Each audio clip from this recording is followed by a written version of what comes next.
Summer already start ஆகிடுச்சு. Fish வளர்க்குறவங்களுக்கு, முக்கியமாக planted tank வச்சுருக்கவங்களுக்கு இனிமே தான் பிரச்சனையே ஸ்டார்ட் ஆக போகுது. ஸோ இதுலேருந்து எப்படி தப்பிக்கிறதுன்னு சொல்லி இந்த வீடியோ நான் உங்களுக்கு சொல்கிறேன். எங்கள் வீட்டில் அவுட் சைட் டெம்பரேச்சர் பார்த்தீங்கன்னா 45 வரைக்கும் இருக்குது. அண்ட் இன்சைட் 32 ஹாலில். அண்ட் என்னோடய ரூமில் 29 டிகிரி செல்சியஸ் தான் இருக்குது. ஸோ உங்கள் ஃபிஷ் டேங்க்கை நீங்கள் அதிகமாக ஓப்பன் பண்ணாத ஒரு ரூமுக்கு நீங்கள் லைக் பெட்ரூமுக்கு ஷிஃப்ட் பண்ணுறது ரொம்பவே நல்லது. அதுவும் அந்த ரூமில் ஏசி இருந்துச்சுன்னா அது ஒரு பெரிய அட்வான்டேஜ். இப்படி நீங்கள் பண்ணுறதால ஒரு 3 to 5 டிகிரி செல்சியஸ் உங்களால் ஈஸியாக குறைக்க முடியும், ஈவன் ஏசி இல்லாட்டியுமே.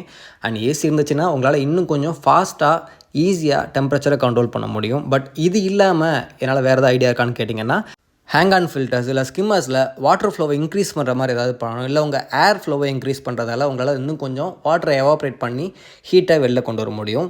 இது இல்லாமல் பெஸ்ட் ஐடியா பார்த்தீங்கன்னா கூலிங் ஃபேன்ஸ் தான். பட் அதை சர்ச் பண்ணி பார்க்குறப்போ எல்லாமே 1500 அந்த ரேஞ்சில் தான் இருக்குது. அண்ட் இது ஆட்டோமேட்டிக்காக ஆன் ஆஃப்லாம் ஆகாது.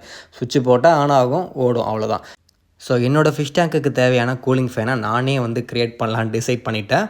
வித் ஆட்டோமேட்டிக் டெம்பரேச்சர் கண்ட்ரோலரோட. லைக் 26 டிகிரி செல்சியஸ் எனக்கு வேணும் அப்படின்னா அது வர வரைக்கும் ஃபேன் ஓடும். அது வந்துடுச்சுன்னா ஆட்டோமேட்டிக்காக ஆஃப் ஆயிரும். அண்ட் எப்போ 27க்கு மேலே போகுதோ அப்போ ஆட்டோமேட்டிக்காக ஆன் ஆகும். ஸோ இதை நான் ஜஸ்ட் ஒரு 1 டே டைம் ஸ்பெண்ட் பண்ணி நிறைய உங்களுக்கு ரிசோர்ஸ் கிடைக்கும் யூடியூப்பில். ஸோ அதை பார்த்தே நீங்கள் பண்ணிடலாம். நான் அதை ஃபர்ஸ்ட் டெஸ்ட் பண்ண ஒரு பெரிய யூனிட் வச்சு டெஸ்ட் பண்ணேன். எனக்கு கிட்டத்தட்ட ஒரு ½ ஹவரில் 27.9 இருந்த டெம்பரேச்சர் 26க்கு வந்துடுச்சு. ஸோ பர்ஃபெக்டாக ஒர்க் ஆச்சு. ஸோ இது ரொம்ப பெரிய சைஸில் இருக்குதா, இன்னும் கொஞ்சம் சின்ன சைஸ்க்கு மாற்றிட்டேன்.